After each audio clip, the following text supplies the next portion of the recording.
Hello and welcome to the next episode of the Joe Martin Show.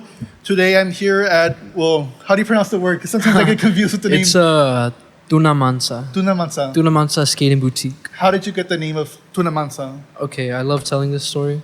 It actually comes from a place that our family came from. Yeah. Sila, Guanajuato. My great-grandfather, my dad's grandpa, he had a ranch out there, and the name was Tuna Mansa. Oh, okay. Yeah. What does the word mean? It means, it's slang for fruit of the cactus. For the cactus. Oh, yeah, tuna. Tuna, yeah, like Tuna Mansa, yeah. That's why, like, one of our first, like, kind of logo renditions was just like a tuna, like in the shape of a heart. Oh, okay. Well, I want to bring that logo back, but we've just been using the logo that a good artist from San Antonio, Rene, he does the graphic design work for Orale. That's the one we're using now. But yeah, that's where the name comes from. It's basically... I feel so stupid for not realizing that. No, yeah, like the tuna, right? Yeah. Nah, it's cool. I've had like friends make little logos, and then one of them was like a tuna can with an apple in it. Yeah. Like Tuna Mansa. And literally a Tuna Mansa, yeah. Yeah. But yeah, that's where it comes Can you from. give an introduction to yourself, by the way? Yes, I'm Auriel Rocha, one of the co-owners of the Tuna Mansa Skating Boutique. Mm-hmm. The other owners are my father and my dad's good girlfriend, Heather. Yeah. It's all three of us, and like that's who I am, though. I'm Auriel Rocha. Wow. So what made you guys choose a skating board shop to open, like to even open up a skating board shop? And then the other question was like, why Harlingen? Because I know most people go like, why not Edinburgh, McAllen, or if you're over in this side of the valley, why not Brownsville, or like, you know? Honestly, it just happened by chance that it was Harlingen, but it was a good chance. Yeah. I think Harlingen is like kind of the good spot to be, because if you're from Brownsville, it's on the way to the SPI, or like we're like in the middle, you know. Mid-Valley, so a lot of people come through. It's a good spot to like stop, check it out, and then get to go where you're originally going. But I like Harlingen because it's growing. It's definitely growing. Yeah. There's a lot of scenes popping out and like things happening. But by chance, it was just Harlingen. How vibrant is the skateboarding community here? Because like I was telling you earlier that back in middle school, when I was in middle school, like skateboarding was really popular. You know, there was the Tony Hawk games on the PlayStation 2 and the GameCube. There was those finger skating things. Tech decks. Tech decks. Those were awesome. There was that, and everybody was talking about skateboard for a while, and then it kind of just it had its time, and then it just kind of like went quiet. Yeah. How vibrant, or like how is it like right now? Right now, there's definitely a scene. Like there's a lot of love for skateboarding. A lot of it has to do with like it going mainstream again. Definitely Olympics for sure. That helped it out a lot. Like now when you mentioned that, I wasn't even aware that it's considered like a Olympics. Because I knew snowboarding was, you know, but I didn't know skateboarding as well. It was it's considered a sport now. A lot of core skaters don't like to really call it a sport. I mean, I don't consider it a sport. I consider it more of like an art form. But it definitely got more mainstream after the Olympics. But it was already getting there anyways, you know. The popularity in skateboarding has definitely skyrocketed. Now more than ever. It's kind of everywhere now. Yeah. You know, and like when I would see it, it would be like maybe at UTRGV, I would see a couple of people on skateboards, but it was more like just for transportation. Just for cruising, not actual getting into the street. Like doing tricks and all stuff. It definitely got more mainstream after that. And then here in Harlingen, or like just RGV in general, there was already like a skate scene, but it was just, you know, people that came up from like the 90s and 2000s. And there was a lot of people still doing it. My dad included. He still skates. He got me into skating. But there's a lot of good skaters down here. Here in the valley especially, it started off with the Major Crew. They really kind of put the valley like skate scene spotlight. Who was that? Can you explain? Yeah, I want to say around like 2015, like that kind of era. Yeah. There was a YouTube channel. I think they had like 400,000 subscribers. Oh damn. Yeah, no, they definitely put a spotlight down here. They definitely like there was good skaters. Do you know what made them specifically so popular that made them stand out here in the valley? Oh, for sure. They felt like a big family. They were pretty cool. And I know, me included, like, and friends, we would watch them, and it was like, man, like, I in middle school especially, I had like friends I would go out and skate with every day. And it was just that kind of like like community within like your friends of yo, let's go skate, let's go do dumb things. Like let's just go have fun, let's be kids. And they portrayed that really well with video. They would have a thing called Major Mondays, where like they would just go out, do trick requests, and just have a good time. It was really cool. As the years went by, they all did their own thing, but that's something I definitely remember or like recognize when I think about the skate scene here in the RGV, because they were pretty. Where were they from? Were they from here, Harlingen? No, they were like from Edinburgh, okay, like just the valley, like in general. There's a couple skaters that made it big out, like Mikey Whitehouse and Nick Holt. Mm-hmm. They were really good skaters from down here. JP Garcia, he's a really good skater. He's still here in Harlingen. And he has the sponsors, and he's doing he's killing it. I love his style. But yeah, there's a big skate scene here. Not too big, but it's getting bigger. I've definitely like had people come in and buy like new completes, get into skateboarding, and I've met a lot of cool like dudes and kids like starting to skateboard, and I've just been seeing like progression, which is good. You want to see that as like especially if you want to shop. Especially if you want better to be seeing you better be seeing more skateboarders for real, like just so they can like. That's kind of why we wanted to do a skate shop too. Is me and my dad. Honestly, it was kind of Heather's idea to like, hey, like what's something that's not here right now? Skateboarding, and we were brainstorming that again when like it was becoming popular again, and like me and my dad already had a love for skateboarding, and big respects to an old shop back in the day that I grew up around. Like not super into it. Like I just remember going there a lot with my dad. Like because it was like the only cool skate shop here other than like Zoomies or whatever. Big Brother. It was in the mall. That was like the local skate shop that I remembered. And we just kind of missed that, that local like skate shop that wants to give love to the skaters in the community. So we ended up doing that, and like we love it. We love having a skate shop, and we love. I was saying, well, the people on the camera can't see. I mean, the people watching, but like it's a really nice little shop. Like I love it. I love the atmosphere you have here. Well, that's something like we really hoped for. Just the community oriented spirit, and like we want this place to feel like home in a way. Home away from home. Like yo, this shop is cool. You feel welcome. You can walk in and find something and walk out with something. Like we've had like kids come in with their mother and stuff, and like they come and get a shop, right? Like they buy a board. There's a person outside. Oh no, it's my dad. Okay. Yeah, it's my dad. You chilling? They would come and buy a board, and their mom will walk out with like a shirt or a sticker or something, a candle, anything. Like even in the women's boutique, they'll walk out with something from there. So it's really cool that we want to have stuff for everybody here. Can you expand on that? Because like people only know about the skate shop, but like what else do you have in here? Oh yes, we have.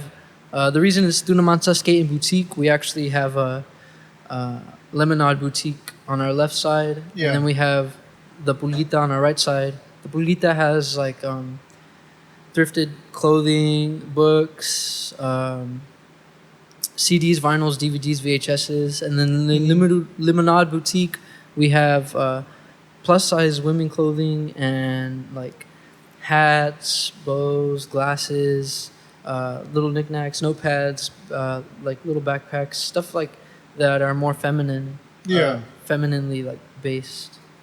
What made you guys make this decision? Like having a shop, I guess a shop within shops. We just wanted to like cater to everybody, you know. We just wanted to have a real big like, it's a shop for everybody. Yeah, and I got curious because like the way I got introduced, I forgot which you guys were promoting some kind of market, and I don't know which musician that I followed talked about you guys and like posted like some videos. I'm like, oh cool, like this is not only just a skateboarding shop, but like it's also kind of a music venue. Yeah. How long have you been doing the music part specifically? Like, well, all three of us, me, my dad, and Heather. We love live music, and we actually got the market idea from my aunt, my dad's sister, Inti Nayeli Rocha. She runs Mercadito Mujeres and Makers Market. She's been doing that for like I want to say close to 5-6 years already. She's been doing it for a while. I would help her a lot with those markets, and she would she would just have me go along with her, and she would like I kind of just picked up on what she would be doing, Yeah. and we all just came to a conclusion like it would be rad to do it here. So on our opening day, we decided to have like a big market. We had bands, skate things in the front, and then we had vendors from the back all the way to the front, and it was a good time. It was a market. People got to see the shop. People got to listen to music. We even gave away free plates of food that opening day. Yeah, our grandma. Shout out to my grandma. Yeah. She came and she made like tortas. She straight up made torta plates. For everybody. Yeah, for everybody. Dang, we offered them that's out. nice. Yeah, it was really fun. But after we got a great response from that first market, we wanted to do it again. Yeah. And we did it again. It was better than the last. And from those two markets, we got even more like connections and like open doors. I met more cool vendors, more cool artists. We've actually had artists come up to us too, and we were like more than happy to have them play. Like it's an honor to have like people who want to come play at your venue, you know. And it's kind of cool, like because that's never happened to me with my podcast. Where like at first I was kind of asking people, and I was a really small person. Like I only had like 20 followers on Instagram. I mean, I'm still small, but like I would have to ask people, and then after like a certain like time, you start reaching a point where people will start asking you like, "Hey, can I be part of your events?" For us, it happened pretty fast, which was really it motivated us to do more. You know, to have that response from like everybody down here was overwhelming, but in a good way. Yeah, it was like, yeah, we're doing something right. You know, so after the second market, we did it again for the third, and we've had like a ghost skate shop day. It was last minute, but somebody had sent it to me. I was like, as a skate shop, we can't like not do that. Yeah. So we had like a skate jam. It was like a national skate shop day. Oh, okay. I don't remember the date exactly, but yeah, we set up like ramps in the front, and we had music and waters for free and stuff, and we just had people come and skate. Yeah, it was fun. And then we had our third market. Again, it was better than the last. We've noticed that like each market just gets better than the last, which is good because we want to like we want to make it as good and as fun as possible for everybody. I think it was our second and third market. We introduced food vendors. Yeah, like we had people come and make food, and they sold their food. It was nice too. This last market that we had, we actually collaborated with somebody. Pillow Snake. He is a cool person. Like I've been following his music for a while. I remember meeting him or like being introduced to him at the Hop Shop. I loved his music, and at the time I was working at Texas Thrift, and he went through there, and I was like, oh my god, it's Pillow Snake. Yeah, and we had just like got connected again at the right time. And I had asked him to play for one of the shows. Yeah. And ever since then, we just got connected. And the fourth market, he came up to us asking, like, hey, I want to throw a show. Like, can we make that happen? And, yeah, we made it happen. He got all the bands, which they all totally kicked ass. It was Jacob Jenny, I Killed Techno, Afterlife Dating Site, and... there was another band, but it's on the tip of my tongue. I don't remember. It's okay. Don't worry about it. Yeah, but they all killed it, and everybody had a great time.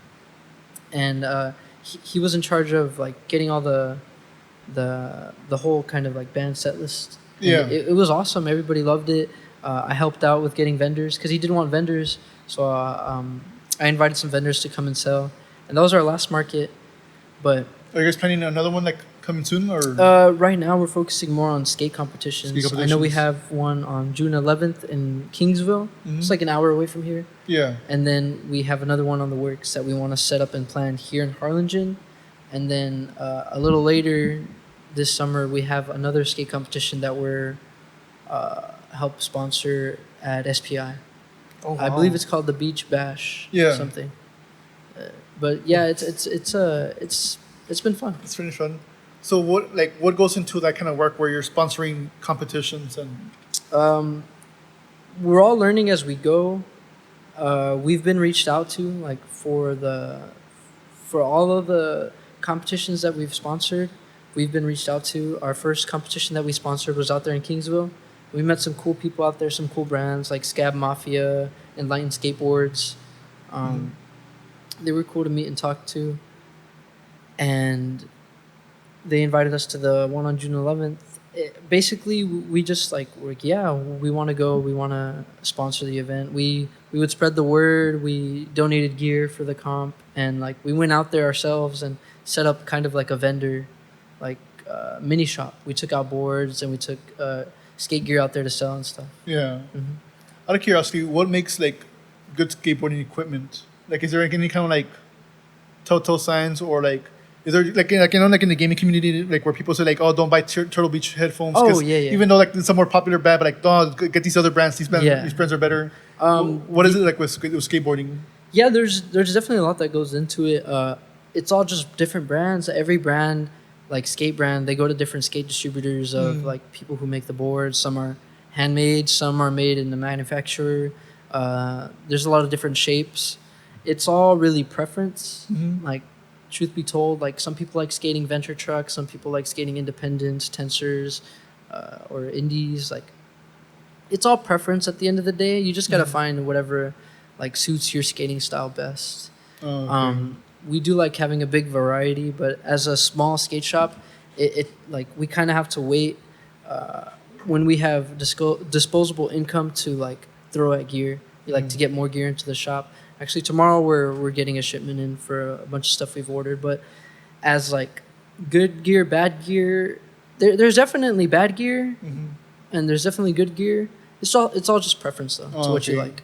I thought that would be kind of the difference, because I know it's like really like it happens a lot with like truck companies where people fight between like Ford, Chevy, Rams. And There's stuff. definitely that though. Still in the community of skateboarding, people are like, oh, indies are the best, or like, oh, aces are the best, or like. There's a lot of people who like fight for what they love. Yeah. But at the end of the day, it's just what you like want to skate. You know. What kind of like arguments go on between like the skating community? Like, is there kind of like because I know it happens a lot with music where like people argue about like what's better, whether rap or rock, and there's also like even between rock itself, like there's people who argue like, oh, rock died in the 70s. No, anything after that, it's not rock and all. Yeah. There's a lot of arguments. It's kind of funny. There's a lot of arguments over anything. Like certain tricks people do. Yeah. Like, oh, that's an ugly trick. Why would you do that? Or like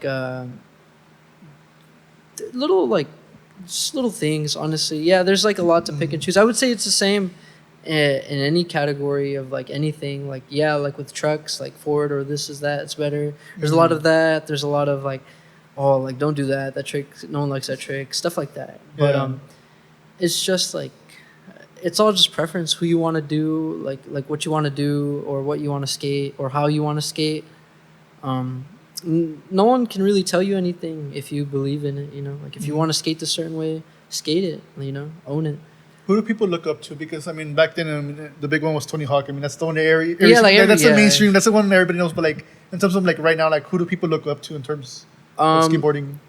Honestly, some big hitters. Like I want to say like mainstream. I guess it's like I want to say like I know a lot of kids nowadays like people like Illegal Civ or like just brands like people. The thing about skating is that a lot of the brands in skateboarding they have their own families. They have their own sponsored skaters. They have like their own branding.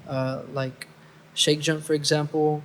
They have like the Baker family, and like they're all connected, and they all sponsor each other. They all film each other. They all have their own like friend vibe. Yeah, their cliques. Yeah, their cliques. But they still have like friends outside of that clique too. But what people look up to, I've noticed that a lot of people just have like people they gravitate towards, especially with skateboarding. There's a lot of individuality. Yeah, a lot of it. So people just gravitate to what like speaks to them. Like one of my favorite skaters, I like his style. Kevin White, he's a good skater.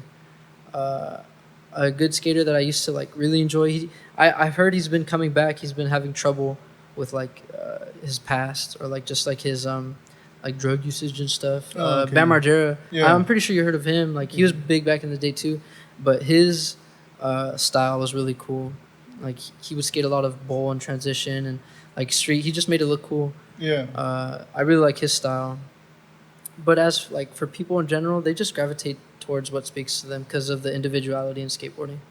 That's interesting. Yeah, because I mean, there is a lot of, I guess, customizability or whatever in terms of like, I guess like the front part, the arts and all that stuff, and then all that stuff. And you can make your own type of stuff. I Yeah. kind of like that because I mean, even with I'm more like tech oriented. I mean, I'm not really into skateboarding, but like there's always argument between iPhones and Androids and. Androids, you can like customize it from how Everything. it looks, everything Yeah, about everything. it. Well, iPhone's more like it's structured, but it works. Yeah, it works. Like honestly, I use iPhone, but I used to use Android. Yeah. Sometimes I miss Android. Honestly, the phone I want right now is like that flip one. Oh yeah. I want that phone. Honestly, if I ever like plan on getting another phone, I'm gonna get that one. But It's kind of interesting how now like phones are going back to becoming flip phones. Like there's kind of a nostalgia to. yeah, there's definitely like a nostalgic like point to it. Like oh yeah, flip phones. Remember that? Yeah. Has that also gone to skating as well? Like where people are getting kind of nostalgic because you said that Yes. people are coming back to it. Yeah, for sure. Like back in the day, and like since I used to watch. Well, my dad and like my uncle, they put me on like there used to be this video magazine called 411, 411 Video Magazine, and I watched all those issues religiously, like when I was little, and still now I watch them. But back then in like the 90s and the early 2000s, the style was baggy pants, Yeah. baggy shirt, and like some chunky shoes, like some DVSs or DCs. That was the style, and that style has definitely came back. Like if you go to the skate park, you'll see dudes wearing baggy pants and like big shoes like ESs and stuff. Yeah, 'cause And when even I- the style, like people will go into like ledge skating. There's a lot of like street skating and stuff. That styles definitely came back for like the nostalgia. People like skating small wheels now too. Like back in the day in the like 90s and stuff. That's what it was about. Like small wheels, big pants, big t-shirts, Yeah. big shoes. That's interesting because when in terms of skateboarding and all stuff, like when I was in middle school, it was like the complete opposite. People wear skinny jeans. Yeah, that's the thing. Like yeah. it was like trends in a way. Like some good skaters that were like that that kind of started that trend of skinny pants, like skinny jeans, tight shirts. Yeah. Like bracelets and stuff, and like wearing like the slim like Americas and stuff. Yeah. Like Ali Boulala, skaters like that were just like not emo but like punk. Yeah, like punk emo. Yeah. So punk mix- emo basically. Yeah. But it's I have a feeling that's gonna come back for Yeah, sure. I mean, yeah, 'cause, like a lot of stuff, like I noticed, like it's coming back. I guess like there's like a nostalgia for the 200 or not the 200, 2000s, where like, I mean, there's stuff like the nostalgia of like, example, like also like into gaming, and people are making a big deal, like, oh, they want the Nintendo Switch to have the GameCube, like emulation or the That'd be awesome, to be honest. Yeah. People want that. Where like now it's getting to the point where, like it's kind of sad because like my childhood was the 2000s or mid 2000s where it was the GameCube, the Game Boy, the PSP, the PS2. Yeah. Now all of that stuff is considered retro, and now people Yeah. like, oh, I wish we could have that, like that nostalgia, like that. You could still aesthetic. go on eBay and get one for like 120. Yeah, people kind of want, but they want it with the modern convenience of. Yeah, just like pulling it Just out pulling on it your out. Switch. Yeah. And I so, agree like- though. Like I do miss the PSP and Yeah. the GameCube. Those two are my favorite. There's a huge nostalgia right now for the 2000s. I think it's gonna get deeper because for a while it's been the 80s stuff. I mean, with Stranger Things, Cobra Kai, those kind of shows and everything. Like, there's a huge base for the 80s, but I think like as we get older, all the stuff from the 2000s is gonna become more popular just because we are now the adults, so we're gonna have more expendable money, and Yeah, and like it we makes want it makes more yeah. sense for businesses to are catering to the nostalgia of the 2000s. Yeah, for Because sure. even with the 90s stuff, it's kind of happening where like Disney Plus was making the series for Home Alone. They're making like a remake show, but I'm not sure it's gonna be good or not. But like they're aiming towards the 90s and 2000s nostalgia. Dang. It's interesting. Yeah, no, that is interesting. But you're right. You're totally right. Like, nostalgia plays a lot of key roles in like Yeah. style and skateboarding, especially skateboarding. Like, there's styles. There's a lot of different styles, but for sure, like lately, it's been the '90s, 2000 style baggy pants and stuff. What makes the eras different?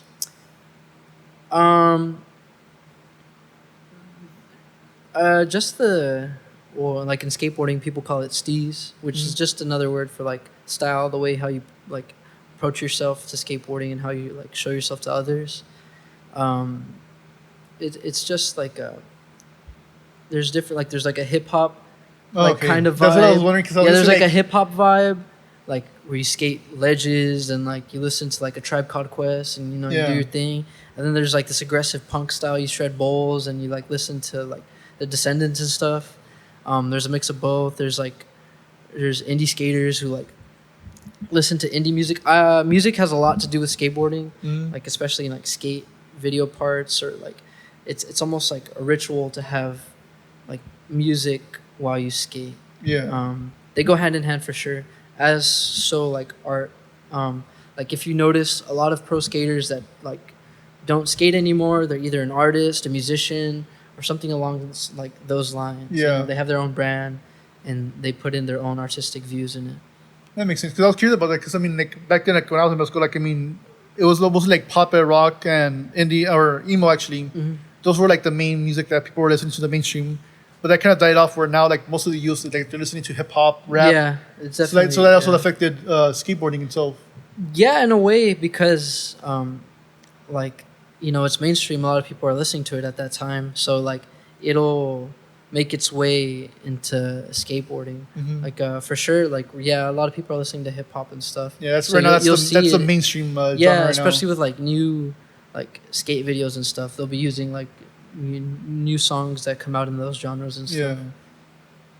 Yeah, because I still remember the time when my cousin had the Tony Hawk game on the GameCube, and I remember the songs, and a bunch of it's just like songs from the 2000s, like punk rock, punk music. Yeah, there's a lot of punk for sure. Yeah. And then like listening to now, like that's now nostalgic. While like right now, I'm like I always grew up with like 80s music, so like that kind of like stayed the same. But like I don't really listen to much modern music. Yeah. Even though I should, I mean, just to expand my palette of genres and all stuff. Because there is a couple of like new rock bands I kind of listen to. Like there's one called the Struts. They're a British band, and basically like if I were to like describe them, they're basically like a modern version of Queen. Like they have their own style. But the lead singer, he has like a bunch of vibes from Freddie Mercury. It's really interesting. And then the band that gets made fun of a lot is Greta Van Fleet. And basically they get made... I need to sneeze. Oh, go ahead. Yeah, my bad. Wait. I feel it in my nose. But I think I'm okay. Okay, I think I'm good. And the ones who gets made fun of a lot is Greta Van Fleet because they basically sound too much like Led Zeppelin. Like if you ever listen to their music, they sound like a knockoff. And well, they get kind of made fun of because, you know, like, why don't you make your own sound rather than go for it? Oh, it keeps coming and going. Jeez. Like instead of like making your own sound. Yeah, but then again, like if I think it'll grow on people with stuff like that, especially because like who else sounds like Led Zeppelin? Yeah. You know, like people like Led Zeppelin, and then when you hear something that sounds like it, they're gonna put it together, right, and then hate on it. But I've noticed a pattern where like they'll let it sit on the back burner and then they'll re-listen to it like, yo, they sound like Led Zeppelin. That's pretty cool. Yeah. Yeah, I've noticed that. And they get to carry on that torch where... Yeah, exactly. You know, like Led Zeppelin can't play forever. Yeah. Yeah, that's still the big fear where like a bunch of the rock stars are like they're either passing away or like they're retiring. Yeah. So like for me, like I want to see Aerosmith again because I saw them when they came here in 2015. It so happened that I was like graduating from high school, so it was perfect. You know, that was my graduation gift because originally I hope the person's not listening to me, but like originally I was supposed to have a graduation party with a friend. Yeah, her name's Clarissa, and we were supposed to get like a DJ, have a pool party, and like combine everything together.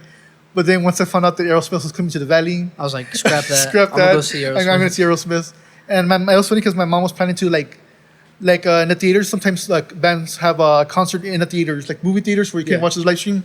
She was going to do that, but like once they announced that they're coming to, I think it was the Hidalgo State Farm Arena. They always change names. I think it's something else now, but the State Farm Arena, yeah. And I'm like, oh shit, you know what? Scrap the pool party. You know, I'm doing my own thing. I'm gonna go watch Aerosmith. And because I mean, again, for them to come here, it's rare for big bands. Yeah, it is rare. And I know they want to build another arena, like the Cameron County arena. I think they're trying to pass that, which would be cool. I would love to see like big artists come down. Because I know SPI is kind of doing that, where they got like an amphitheater or something like that, or but the thing with like a theater like that, like I actually experienced it. there was gonna be a concert out there, but winds were too high. It was negative. You know, like they canceled it altogether. Oh wow. Because the winds were too high. So it's all like it would be cool to have an indoor arena like yeah, because they do need something like that over here. Because I mean, most of it's like in Edinburgh, McAllen, Far, or Mission, or not a Mission, Hidalgo. Sorry. Yeah. And there's not much stuff like on this side of the valley, at least. Nah, not a lot. Just like the local scenes, which is cool. Again, but it's like you really gotta be a part of it. Like you gotta know about it already, or you have to be like not lucky enough, but you just gotta stumble upon it. Yeah, that's what we talked about earlier as well. Where like, I love the music scene here in the valley, but like, to find these musicians, like you really need to look for them. You need to like find the areas they're going to, and even at that, like, I don't want to get in trouble, but like, there's a musician I know, a friend that's me, friend I'm friends with, and like he kind of complained where certain bookers only book the same like 5 bands over and over again. So like even at that, like you need to find the right area where they're at, the right day, and like even at that, like you won't find everybody in the valley. Like it's hard. It's like down here, it's just real tricky because like people just have their own like thing going on. But I think right now it's cool because there's like a lot of places that are starting to pop up and do it. Like there's a handful like in the McAllen, Edinburgh, Brownsville area. Here, like we've done it a couple times. It's the Hop Shop, right? That's the one I always hear about. Yeah, the Hop Shop, they cater a lot more to like the older folk. But it's because they get like a lot of punk bands, a lot of cool metal bands. They get good musicians to go there. But they've been around for a while, so they have their own reputation. You know, they've been here since the 50s. Oh, wow. But they definitely get a bunch of rad bands to go through there. Next, I was here about them. I know 707 and Far, and you mentioned some other places. Yeah, there's some rad places like that are doing their thing. I have a lot of love for Bummer Shed. Oh yeah, out there in Mission, Bummer Shed. Sauce House is pretty cool. I've been to both of those already, and I enjoyed my time out there. It was a lot of like younger folk, like people like around like 19, 19 to like I want to say maybe like 25. You know? Yeah. But it was cool. A lot of bands like that I've gone and seen out there. Yeah, I'm planning to go to the Bummer Shed one, which was going to be my first time being there because some of my friends are playing there. Martin, he's one of them. Ooh, yeah. Him, the other band's Presimpium, and they're playing there too. They're, I think on the 27th, I believe. So like that's gonna be my first time going to Bummer Shed. So I want to see like how no, that yeah, is. It's real. It's super DIY, but I love that about it. It's that's their main branding. That they're like a punk DIY type thing. Where yeah, it's do it yourself, and that's what I love. Like it's the most authentic. You know, like you won't get that anywhere else. I kind of prefer it over like big concerts. You know, you're real one-on-one with the musicians. It's more intimate. Yeah, it's more intimate. I love that feeling, especially like that's what I love about there's one venue in McAllen that I really like going to. They had a lot of cool shows there. Cine del Rey. And it's big enough, but not big enough to not feel intimate. It's like right in the middle. It's the perfect area where it's like the sweet spot. I love that place. Them and also the Gremlin. I think you're also. I haven't been to the Gremlin, but yes, I have. I went to go see Michael Sayer. It was you were there too. Show. Yeah, you went to that show. I think I might have seen you, but like I didn't know you at the time. I kind of like so I was seeing you on Instagram. And I think I might have seen you. I'm not too sure. Oh no, yeah, that was definitely me. I was in front row with my girlfriend. Yeah, it was pretty cool. Yeah, it was fun. Yeah, all those bands killed it. Wavy too. Wavy, Michael Sayer, and then I don't know how Sycamore. Yeah, Sycamore. I love them. Yeah. I met Brian, the like keyboardist, and he's really cool. They're all super talented. They were. I felt kind of bad because like they were having like technical issues. Yeah, in the beginning, I'm like, man. Like, but what's a punk show without some technical difficulties, you know? Yeah. But I love those places. Like honestly, McAllen for like music and like local music. Yeah, that's where it's at. It's a main hub. Yeah, for the valley. And that's kind of like as I've gone to shows out there, it's been inspiring. Right now we're just waiting on our permits, like. Because the city's on our butt about it. After we all like get it situated, we'll definitely be having a lot more markets and like music themes. No, I hope so because like for me, like I live in La Villa. Like I was telling people, like I live in La Villa, and that's like Mid Valley. That's north of Westlaco, and so like basically everything's a 30-minute drive. And I wish there was more stuff like nearby, like whether it be Westlaco, Mercedes, or even here Harlingen, because you guys are nearby. Yeah. Compared to going all the way to Mission, I mean that's It's a 40-minute drive. No, like even from here, Mission's a far drive. Yeah. Like it's like an hour drive. Totally worth it though. I No, loved yeah. it. Like, but you really gotta like set the day to do that. You know, like you really gotta plan it out. Yeah, you get plan. Especially with like gas today too. You know, so it's not super easy. I hate the fact that a lot of gas stations they're stopping the amount of money to $4.19. Like they should just commit to $4.20. $4.20, honestly, right? At least let me smile about something. Yeah, but now they're all stopping at $4.19. Like, come on, give us that little laugh at least. Yeah, make it gas related. Yeah. Now, yeah, it's getting expensive, and I was hearing that I was reading some article where supposedly like it's gonna hit $6. It's gonna hit. It's gonna hit. Yeah, the main one is $5 because diesel already hit $5. I'm already gonna hit up Bicycle World, fix my bike up. It's about time. It's good.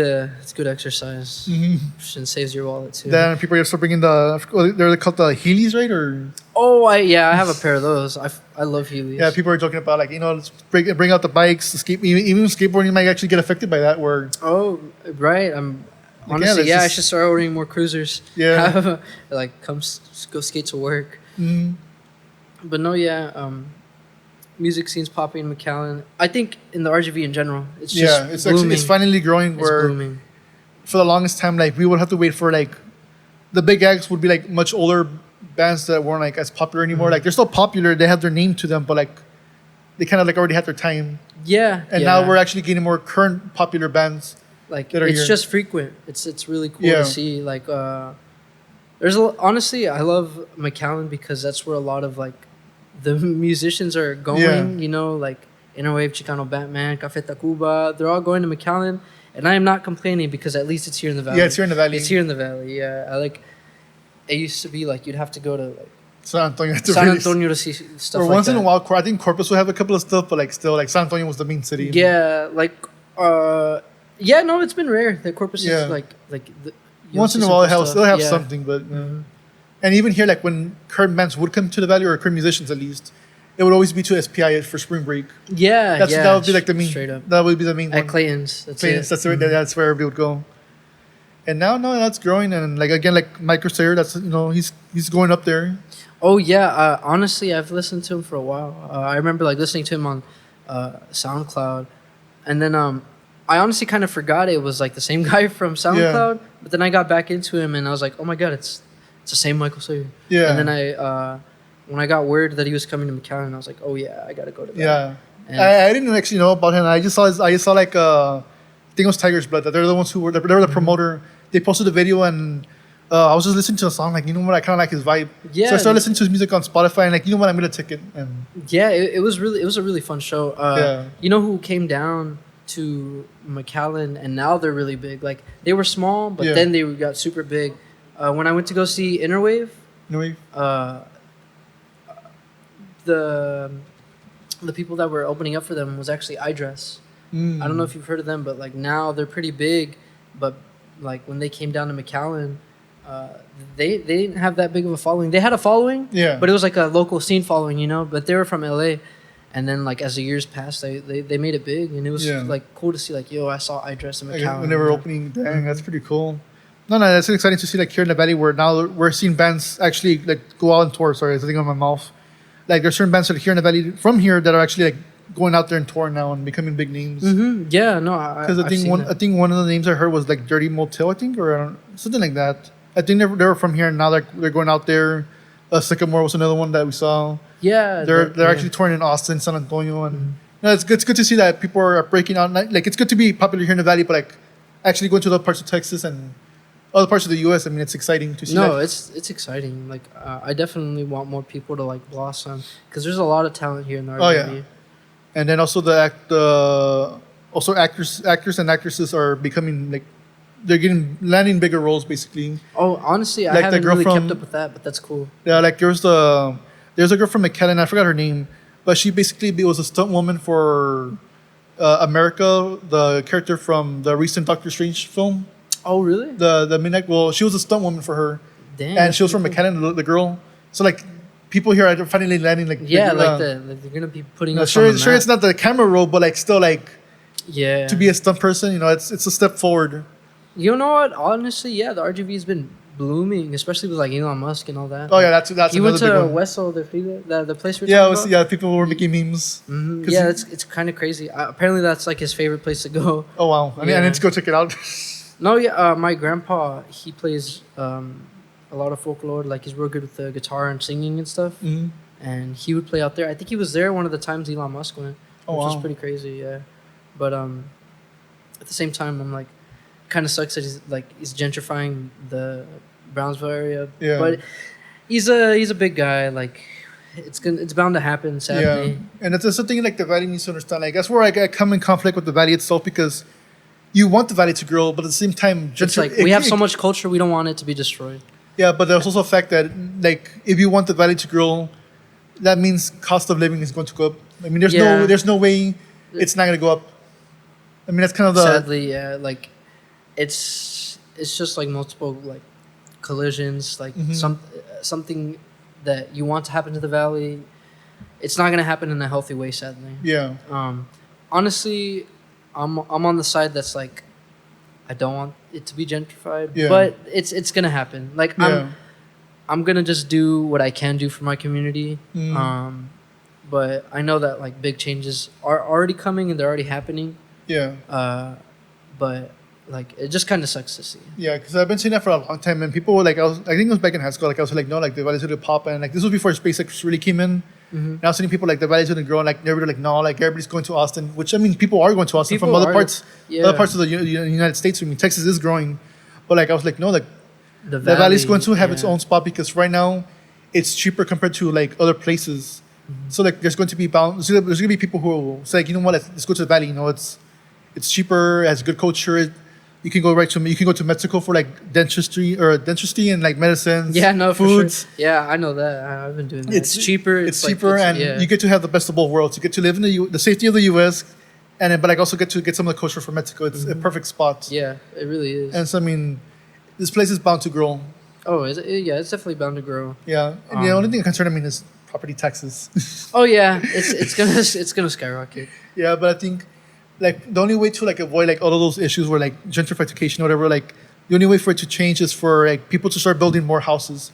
That way the prices of homes stay low. Because if people are coming into the valley and there's not many new houses, then the prices of home goes up. But if people are building a bunch of houses, then the prices should be still more or less they should be more stable. Yeah. Well, hopefully people jump on that idea because we need it. I definitely like don't want the poverty to like go up more than it already is. Yeah. I definitely noticed when like COVID hit, pandemic hit, there's a lot more homelessness. It was like surreal to see in a way. Yeah. It was a wake up call for everybody.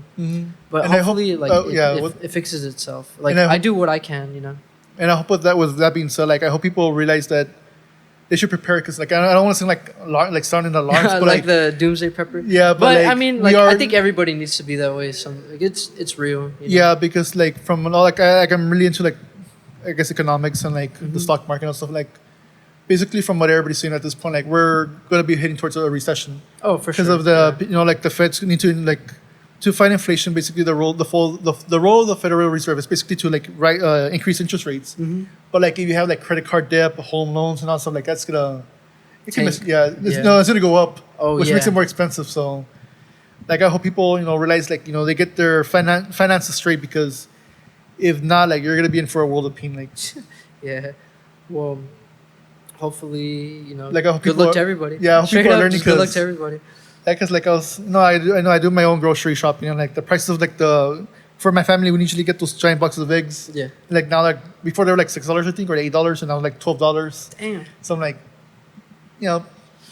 Yeah, prices for everything have been going up. Yeah. But that's also a thing here at the shop. We like to keep everything lower, like end price. How do you guys balance that? We definitely have some wiggle room. We try to like obviously make money, but our main goal for this shop is just for it to pay itself.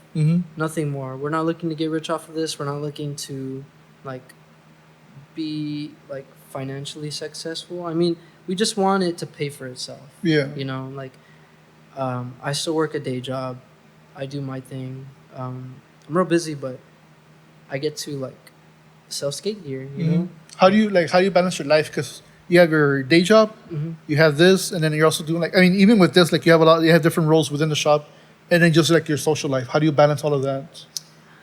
Uh, it's hard. It's really hard for sure. I'm always busy. Yeah. But I try to squeeze it in. You know, I love having friends. I love, having people to connect with, ideas to talk to people with. I love music. I love art. I love skateboarding. So I definitely try to make time for it, even if I'm tired as hell. Yeah. I love making time for it. Um, I'll get out of work. I'll come home, make sure the shop's ready to get going. My dad will help too. He'll sometimes if he can, he'll open up early. He'll clean everything, open up the door, and turn on the sign. Heather too. We all have helping hands with each other. And if I want to go out and do something, like my dad and Heather will run the shop, and like if they're doing something, I'll be here to man the shop. Um, but we all just help each other, and I just try my best to like stay busy. I'd rather be busy. Yeah. I'm grateful that I'm busy. I could be doing anything else, but I'm just lucky that I'm doing something that is so related to what I like crave in life. Yeah. Just being myself. No, yeah, I feel you. Because like, there's times when I'm at work. Because I actually have two jobs. I work at Home Depot, and then also I'm a substitute teacher. So like I have to balance that, and then the podcast, and then my social life. So like it's kind of hectic. It gets hectic. Yeah, but like what you're mentioning about the being busy, like there's times when I'm at work where like, oh, I wish I could be at home just relaxing. I know, chilling. staying inside my room all day, basically. And then when that happens, I'm like, oh man, I wish I could be doing something. For sure. Like, yeah, honestly, like there's days where I'm like, I really just want to stay in bed all day on my phone, just being lazy. Yeah, when I do that, like I feel bad because I need to be doing something. I need to be doing something. Like, this is not what my purpose is. Yeah. But no, yeah, for sure. I mean, I just try to balance it as best as I can. I try to incorporate like my social life with my busy life. Yeah. So like if I can do something while hanging out with friends, I'll do that. Yeah, like the market events you guys have. Yeah, I mean, like with market events, a lot of my friends like are musicians or artists, or I've made a lot of friends through like getting connections with vendors or connections with bands. Like Pillow Snake. Like, he's a cool man. Yeah, like, I'm actually talking with him. Like I'm trying to get him on a podcast, and he's agreed to it. But like we're just trying to find a date because it's. Yeah, it's honestly like because we all work. Like people just work. It's getting busier, especially with like the state of like the climate of the world. It's just getting busier for everybody. But yeah, he's a cool guy. He's a cool person. I'm glad I've met him as a friend. I've met a lot of people through just vendors and like other people, like even there at Bummer Shed, like the owners. I've talked to them. They're real cool. I just try to balance it as best as I can. Are you planning to do your own music? Because like you do play guitar, right? I do. I play a lot of instruments. I play bass, drums, guitar, trumpet. I learned from band. Keys. I try to teach myself everything. But again, it stems from my family. Like definitely on my dad's side of the family, we're all musical. Yeah. And it has been passed down to me. Honestly, if I wasn't doing this, I would be dedicating my time to music.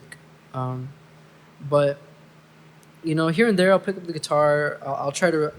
Recently, I'm gonna try and do more music. If anything, when in my free time, I really do want to make music.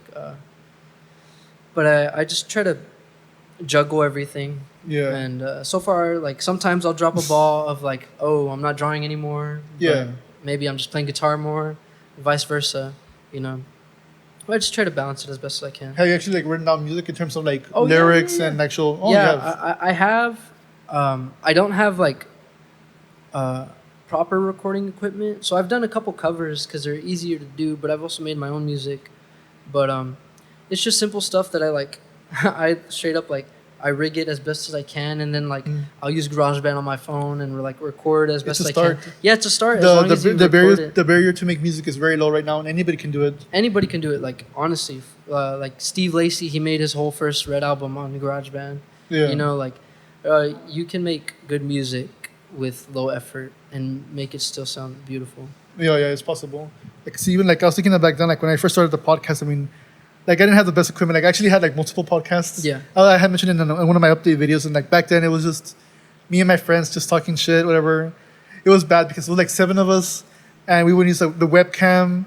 The microphone was just the built-in one from the laptop, not this laptop, but an older laptop, and it was just shitty. Like there was, it's dumb, but like now I actually have like equipment. Like I started buying stuff, I have these microphones, and I mean you gotta start from somewhere. Yeah, the point is just to start making your music. You just gotta start. Yeah, that's all it is. You just gotta start. Because sometimes like I have the issue of like overthinking like how I want to do things, and sometimes it's best just to do it. It's like you can just start off with like maybe recording with your phone or like I was giving an example where you should get the Scarlett 2i2. Yeah, and that can work. I mean, that's what everybody starts off with. So it's like $100, not too much. Get the XLR cable and start making music. Yeah, honestly, we have all the cables. Like I have all the cables because I would try to rig it as best as I could, but it all came down to like I do need an audio interface. But luckily I do have all the cables, so I just need an audio interface. Yeah, and I'm pretty sure you could find some on eBay too, or like, maybe I can get lucky and find a used one. Yeah, because everybody gets it, like that's the first one. I'm pretty sure there's people who like eventually upgrade and and like, I don't need this anymore. Yeah.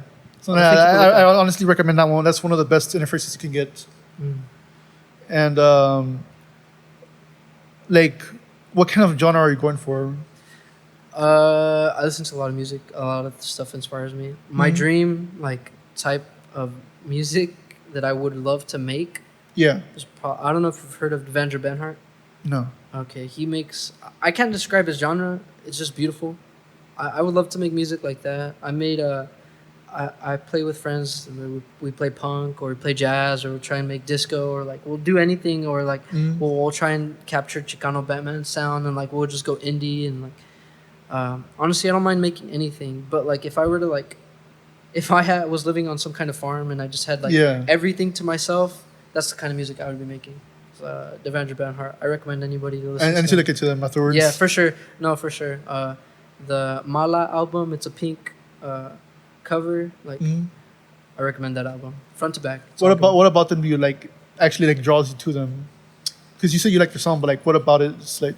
Oh, definitely the lyrics and the way he sings. He sings so like comforting. It's like a lullaby, but it's not like soft music. It's soft music. There's definitely some soft like songs that he has. There's also like pop songs that he has or like different genres, but just the way he presents himself, it's so like natural.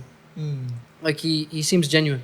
Yeah, that's what I like about artists who are just like the art that he makes, because he's also an artist, but like the music and art that he makes just goes hand in hand, and the way he presents his ideas and thoughts is so intriguing. I've never seen anything like it for sure. Yeah, I'll definitely need to check it out, because I mean I'm trying to like expand like my taste in music, because again like I grew up with a bunch of like 80s music, so like I love Aerosmith, Bon Jovi, AC/DC, like all those guys. So like that's like my main genre. But like eventually I start spreading out a little bit where like I'll listen to some country music, but like not like modern country, but like old country, where like there was people like what's his name? I'm trying to remember the one who sang The Gambler. I can't believe I forgot his name. The what? The Gambler. The Gambler. I think it's Kenny Rogers. It's you know when to hold them, know when to fold them. I think so. Yeah, yeah. He sang that one, The Coward of the County, and a bunch of other songs. There's some I forget what song it was where it was pretty messed up, but basically he was singing a song where this veteran, like he comes back from the war, I think, or something was going on, and he had like lost his leg, and basically the woman ends up cheating on him because she's not getting like the satisfaction anymore. So like she goes into town and basically cheats on her. And I'm like, damn, like some of these country songs are really sad. Yeah, no, like honestly, like, country it gets pretty deep. Yeah, and that's what I kind of enjoy about like where like not much modern music tells stories. Most of it's just to dance to vibe, which is great. I mean, you need a little bit of everything. Actually, okay, I had recommended like the Kendrick Lamar album, but the point of you telling storytelling just brought me to like it popped up in my head. I don't know why I haven't said this. This is a local band, for it, yeah. Austin, Texas, local band based in Austin. A band called the Irons. I recommend every album. They're all about different characters, like Gilbert Green. I wish my mind's going blank, but they have multiple characters. Like each album is a different character. Kind of like David Bowie, right? Somewhat, yes. And Bowie, each album like portrays the story of that character.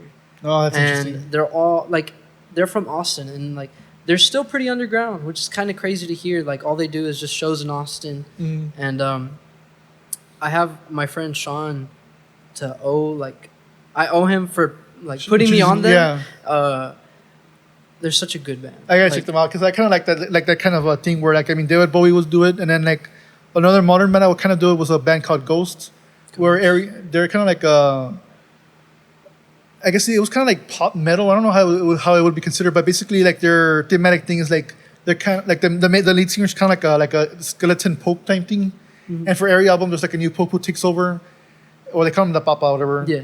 And each of them has like their own style of music for each album. So like one of them might be like heavy metal, one might be more like kind of like a more melodic type metal type music, whatever. Yeah. And so like I kind of enjoy that where each album has its own story, its own character, and it adds on like more variety to like what they do.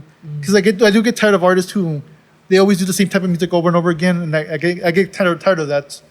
Yeah, And no, so- yeah, for sure. Like, And so like what you're mentioning about that band where like they have a new character for every album, I mean, I kind of like that idea. no, yeah, and like they've had like songs in like Gilbert Green. There's like these certain characters, right? And like they'll have interludes where they talk, Yeah. and like their recent album, they would bring that character back, and then they would like show his story. So like he was already introduced in a later album, but then they make an album about him and specifically. They're really creative and all Yeah. their songs. Like I don't know how to describe their music, but it's What, good. what It's genre good. what genre would they be closest to? Close to like Or could you compare it to pop, indie pop. Honestly, no, I can't describe. They have a new like their own sound. Like, Yeah, it's- because I know it's really good. what's been really popular lately is something called bedroom pop. And bedroom pop. No, I wouldn't say it's like bedroom pop. It's like, it's refreshing to hear for Okay. sure. That's I I gotta definitely check it recommend out. them. Yeah, the Irons from Austin. I'll write it down afterwards. Any listeners? Yeah, I also like definitely listen to them. And that's interesting. Yeah, because like I want to listen to like new artists who are like making it right now, but like again, like how we mentioned about Valley artists, where like the only way to find is like to know people who know people, and that becomes an issue. Like you only got introduced to them because of your friends. Like if it wasn't for him, you wouldn't find these people. Yeah, no, for sure. But I think that's like with everything, you know, Yeah. like you just got to be put onto it. Because sometimes, you know, like people just don't know how to put themselves out there. And like maybe they do, but it's not enough sometimes. Yeah. But that's what I love about people in general. Like people should share more of their passions and like loves, you know, because you'll run into somebody eventually who will fall in love with something that you love. Yeah. And it just spreads out like that. I like when I would work at Texas Thrift, I would do a lot of word of mouth advertising for the shop. Yeah. You know, because like there was people who'd go in there and they'd look super cool, and I was like, okay, this person would love to go. You to can the kinda shop. tell, You know, like, you who- can yeah. just tell. You're like, I would tell them at the cashier like, hey, we're making a skate shop that's a boutique and it has its own thing. You like definitely check it out. Come to the opening and stuff, and we got a big response from that. You know, like a lot of people would just spread the word. Like honestly, we've been slacking. Like we don't even have business cards yet, but we're still like, you know, we're still So around. you're still going around, yeah. And I think that's great because like another like combination that like I mean this is more of like a personality type thing where artists don't tend to be like the business people. Like creative people, they have their passions and all that stuff, but like they don't really necessarily make good business people. Well, business people don't tend to like make good artists. Like there's usually some kind of like That's why like big artists have like people who do the management and all Yeah. that for them. yeah, because so like the fact that you're able to like Because they get balance to this- focus more on their art, On which the is art. even better. Yeah, because I mean that becomes a big issue where like one of my friends is a Derek Flores, like he has to do both. Like he needs to do the business aspect and the creative aspect, and I mean it gets tiring because like the business is a bunch of paperwork, taxes, and then since he's a contractor, he's a musician, but like he's considered a contractor by the law. Like the hassle he needs to go through for every single like Yeah. gig. I mean That sounds tiring. it is yeah. So like I mean I don't know how he does it, but like man, it's crazy. Like how do you like guys? How do you balance that? Like because you are artistic. Like you said, you mentioned your family has they do paintings, music, and all stuff, and then you're also doing like this business thing. Like how's that? Help honestly from everybody. Like Heather, she helps like with information that I couldn't find on my own. We have a family friend, Bruce, who owns a survival supply shop across from us. He's been in the like business game for like 5 years, so he would send us information. Like he showed me how to get the tax ID. Yeah. It's just help from people. You From gotta ask. everybody, yeah. You have to ask honestly, because nobody knows straight out the Everything, gate yeah. everything. It's all a learning process for all of us. And so that's a big thing where like One thing about business though is like a lot of hurdles. You just gotta get back up and keep going. And that's also like that's one thing like I wish I could tell like younger people like in terms of like people who are going to college where like yes college and education is important but like what's really important in life is like it's connections. Like you need to Connections for sure. You need to talk with a lot of people. Yeah, you can have degrees in anything but can't land a job unless you have the right credentials or connections. Yeah, it's a big one like where you really need to talk to people and I hope people understand that because like that's one thing I kind of struggle where like I love to do like things on my own. But it was never like because I loved doing it, but it was because like it was out of necessity. Like in college, I had a bunch of like shitty groups, like in terms of like group work. Yeah. And it's not that they were like, I guess I would consider them bad people because like they were like unorganized and they were like to blame other people. Mm-hmm. So that would force me a lot of the time to like make my own groups, where like yes, some people were actually good people, but like most of the time I wanted to do my own group work, and it got me to the point where like I wanted to do everything by myself. Yeah. But you can't be doing that. Yeah, no. It burns you out. It burns you out, and like help from anybody is just. It's great. And it feels great. Yeah, it's great. You meet new people. You make friends. You make connections. I definitely believe that just one-on-one connections with anybody will take you a long way. Oh, if you take the time to just talk to somebody, it'll take you a long way. And it's funny because like it's so simple. Like people think it's like hard. Like people the initial step of talking to someone different or someone new, like it's hard. But like once you talk with somebody new, like it's easy. People just gotta like deflate their ego. Like bottom line, like we're all in the same boat. Don't be afraid to talk to one another. Because like chances are we're all going through the same thing. You know, we're like we all just want to be happy, basically. Yeah, like stable and happy is what all of us want.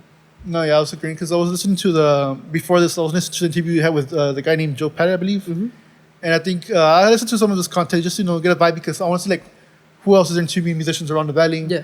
And like in one of his update videos, like he was talking about the struggles of doing the podcast, and like I found it so relatable. I'm like, oh yeah, like I went through that, and it's, like sometimes you just need to talk with people who have similar interests, and you'll see that you're not alone. Like other people go through the same struggles. There'll be people who have like gone through what you've gone through, but they're already like past that. Yeah, and then they'll give you your knowledge, like their knowledge. Yeah, and it'll help you out. Yeah, that's why I kind of want to do that with the podcast. For like, I want to talk to musicians, but like I also want to like talk. I want them to like give advice to like younger guys to say, like, hey, the valley, it's kind of tough because it's not Austin, it's not San Antonio, but like this is the stuff I learned, and this is what I can tell you. Like, do this, and be careful for this. Okay, so like. Do you want me to give like advice to people? Maybe you want to, honestly. Yeah, I mean, I guess. I'm still a young buck. But like, I'm pretty sure you learned a lot more stuff. Yeah, not everybody has the chance to have a business. For sure. Or like be a part of a business. Yeah, for sure. Like it's like in terms of the business, music, and just anything else. Well, yeah, I feel like it'd be a good like crescendo. Yeah. Like just to wrap up on everything. It's well, for any person in general, it doesn't matter what background you come from, follow what you want to do. We only got one life. I've like learned that just as going. Treat others how you want to be treated, and zone in on what you really want. Even if you have a lot of things that you want to do, just zone in on what like calls you. Yeah. And your intuition and like your own like mind will make the right decisions for you. Like if you want to make art, find the time to make art. And like, I mean, that doesn't mean like disregard everything, like financially, and like keep yourself stable, but don't forget about your passions. Like there's a lot of life to live. Yeah. Talk to people. Don't be afraid of other people like that are like in communities and stuff. Like don't be afraid to ask people for help. Talk to people, find connections, and just be yourself. Yeah. Like there's no reason to be ashamed of who you are. Yeah, I agree. So like the last question I always ask my guest is, what was your favorite part of the podcast? It was really fun to talk about the scenes like and the venues popping off. Definitely go check out Bummer Shed, go check out Sauce House, go check out Sino Ray, Puro Tiger's Blood. They're always posting on Instagram, like All the events are where coming all up. the events that are popping Yeah, it's great. off, like all the musicians that are coming down. Um, yeah, definitely talking about the music scene because I have a big love for live music and Same. bands and music. So, in general, so I'd say definitely that's my favorite part of the very- podcast. Well, thank you guys for listening. It was fun to be doing this, something different. And I hope you can see you guys for the next episode. I mean, I already have stuff planned with the next band already. It's going to be exciting because, some of these bands I've been wanting to get them, but it's hard to get everybody scheduled together. I mean, it's easy for the one person, but like once it's a full band, I mean, it's tough. So thank you guys for listening. I made this like little bossa nova interlude when I was talking to a good person.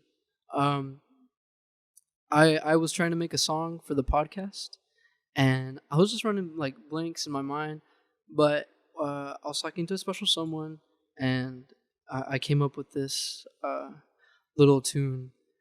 I don't have any lyrics, but maybe I can like sing along. I'll try and come up with something.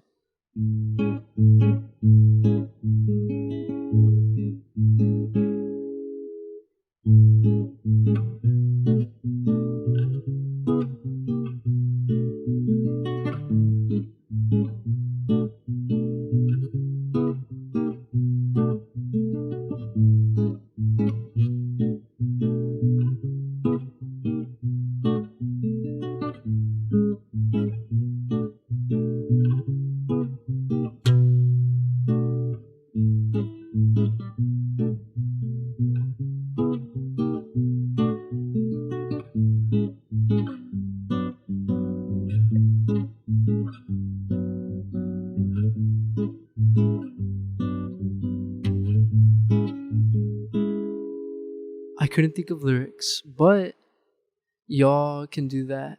Y'all can make lyrics for that. It is dedicated to Abril and this podcast, though.